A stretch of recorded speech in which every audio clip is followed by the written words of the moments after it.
Frontera Manor, the main key to Lloyd's ash load, and while he was away, Knight Bayer took care of everything, although his fighting skills are not great, but he personally dealt with the labor shortage and distributed it by sending orcs to work in the mines, and contracted with a neighboring estate to install a heating system, which means a net profit of over 50%. Lloyd was surprised that Bayer had handled everything so competently, but he only replied that he was just following the Lord's request. Even the knights listen to him and follow all his orders, and the heating system is of high quality. Praising all the knights, Lloyd realized what a competent man Bayer is. "Uncle, you were born at the wrong time. You could be an executive director," Lloyd thought admiringly. "We should definitely give him an award." Thanks to Baron and his wife, many new heating contracts have been signed and more people in the neighborhood are finding out about it. Meanwhile, Lloyd is building a coal storage building, while remembering how much money he will get in his pocket for heating and water from his neighbor. Hee. And then suddenly there was the blaring of a horn that hailed a royal messenger. Where the hell did he come from, Lloyd thought. Bloop. Vizu. Swap. With a slight movement of his manicured hand, the messenger pulled out a scroll. Whoa, applaud his boys. So what's this strange feeling that's come over Lloyd, no doubt because of his business at Cremo? The two hero brothers have to appear before Her Majesty. The Baron seems very happy about it, but not Lloyd is really pissed off about it. He's been through this before, like all of us in this life, when you do someone a favor and then they sit on your neck over and over again. So Lloyd once built a too-perfect house in the army, and he had to work forever. Lloyd realizes that if he's chosen as the main architect it means the end of his dreams. Maybe he'll play dumb or an idiot. Xavier wonders why the Lord looks like he's on his way to the death penalty. If it was a real Lord he'd be happy to get rich with the Queen's help. And indeed, if you remember the book and all the information about the Queen, you can try your luck. And so presented before her and her unprecedented beauty, their meeting finally took place. She of course mistook Lloyd for Xavier, but that's a classic, heh?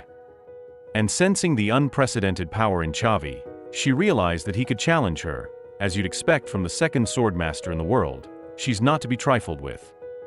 Queen Alicia welcomed Lloyd and Xavier, thanking them for their courage and bravery in the city of Cremo, but immediately added that she would not judge them on hearsay, but would personally test them.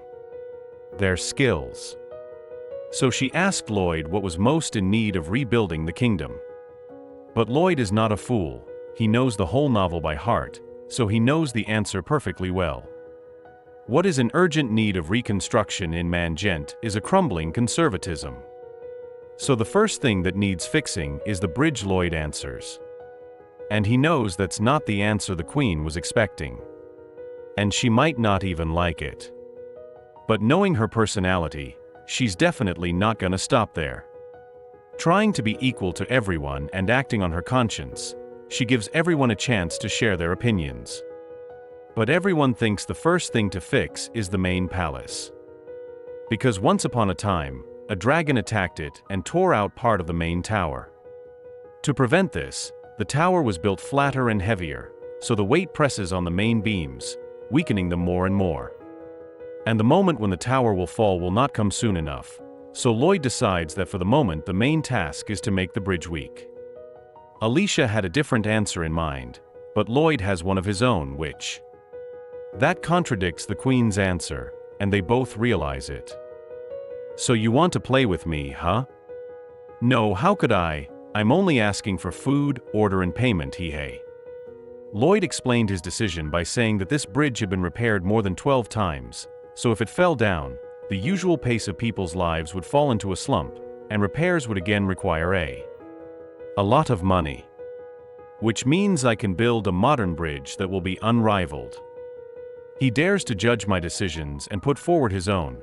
The more we talk, the more I like it in Alicia's mind. So keep talking about the bridge you want to build. Wahahaha, I knew she'd like that. It's all Queen Mangentano, but she'll be betrayed by someone she loves and lose his hand, becoming a bloody monarch. And if the bridge falls, she can chop his head off, Lloyd said, but as long as it stands, please maintain my family status." The queen smiled and immediately agreed to reward him handsomely if the bridge was really good. "What's this?" the queen asked. "This is a contract that will allow you to punish me to the fullest if my work is extremely bad, but don't doubt me." Alicia thinks that she is involved in something, but she is not even angry, but interested. Michael Jackson's moves are the key to success, and a contract in hand is the key to big money. Alicia and the handmaiden discuss how calculating Lloyd's behavior is, even trivializing the queen, so it's even cute. Taking the sack, Lloyd went alone, telling Chavi that his protection in the kingdom is not needed, and he went to his younger brother who is studying in the Academy of the Kingdom at the request of his mother. In the novel, when the family ran out of money for tuition, the young lord was killed in an alley by a mugger. But now this will not happen, because the money is available, the reputation is growing, and so wait for me, brother, whose face I do not even know. Lloyd is surprised that he looks like a kid, and he thought he was Chavi's age. And from the look on his face, Lloyd wasn't much of a big brother. Okay, if I'm not nice, he won't understand. After handing over his stuff, Julian wondered why his brother hadn't even called him a Batar. The system says it's because of his behavior that Julian doesn't trust him. He's gonna walk away and not even hit me, Julie thinks. Haha, now the suspicions are growing. Mother's request came to mind when she asked to have dinner with her brother. Okay, so be it, said Lloyd, asking Julian about a restaurant nearby. Lloyd suggested getting a more expensive dish rather than the usual soup. He refused the waiter's offer of a drink, much to Julian's surprise. Julie remembered how a man had come in the other day and talked about how Lloyd had saved the city from a mega-titan. He couldn't believe those words. Julian thinks it was all Xavier's doing and not his brother's, so he doesn't believe those words. Suddenly comes a slap on the head from some asshole who is unhappy with Julian being in the area. He proceeds to smack him upside the head and talk about how bad Julie is behaving. Lloyd notices how important status is to the others, and that if you are from a poor family, the management will turn a blind eye to someone being beaten up who is poor. You can see it in his eyes as he asks them not to get involved, but seeing his brother's bruises, he realizes he can't. And then the bully talks about his Raconta estate and how proud he is of it. Wait, what? Viscount Raconta, Lloyd's thinking. Summarizing. The calculations are complete, wahaha. What does your father do, Lloyd asks. He says Viscount is a tough dude who made it on his own. And who are you, related to this little scumbag, maybe get away from. Bump. And he went flying like a toy, and his tooth flew out, and a chopper hit him in the face, and there he is on the deck. Attacking skill slap mana, it's a fail-safe, heh.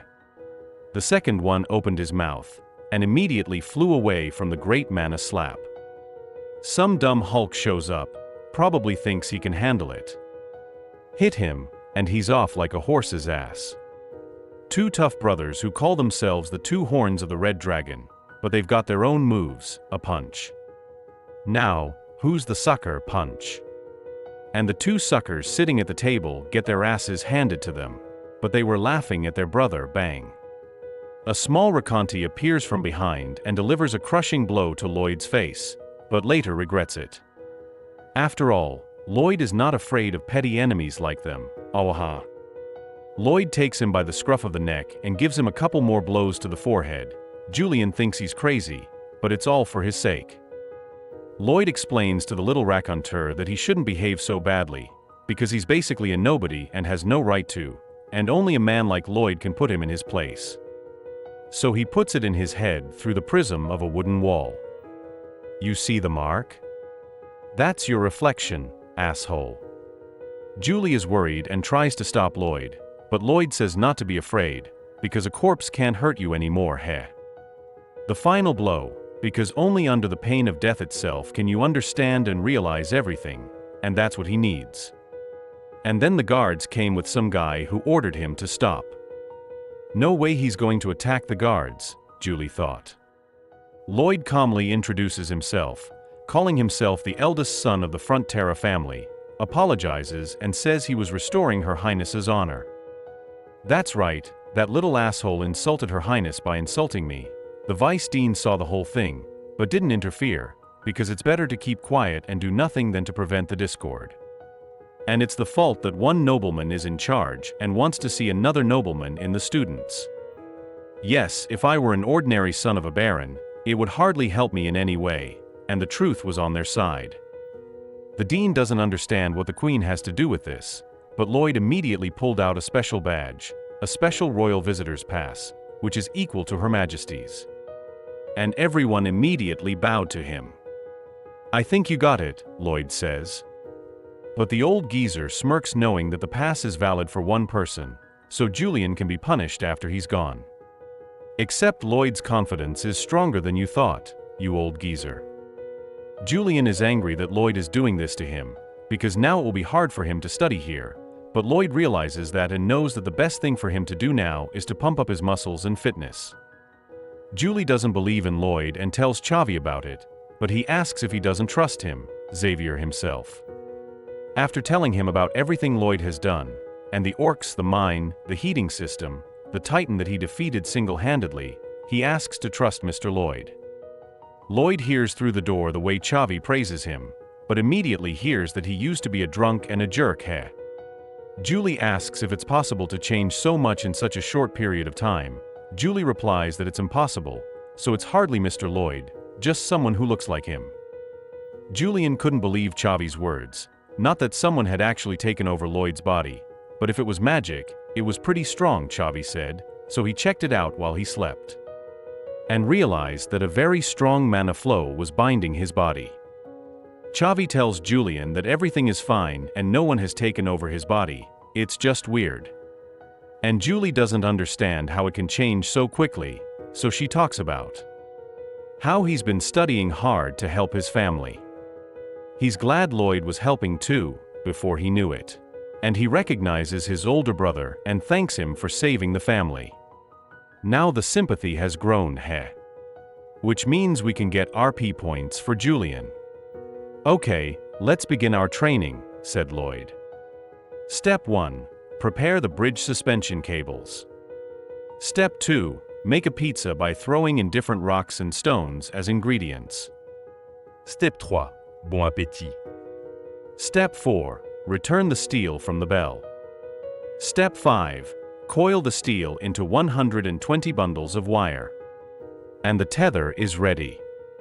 This is the initial step, so this step has been entrusted to a responsible person like you I trust, and so don't let me and our family down. Julian is clearly delighted.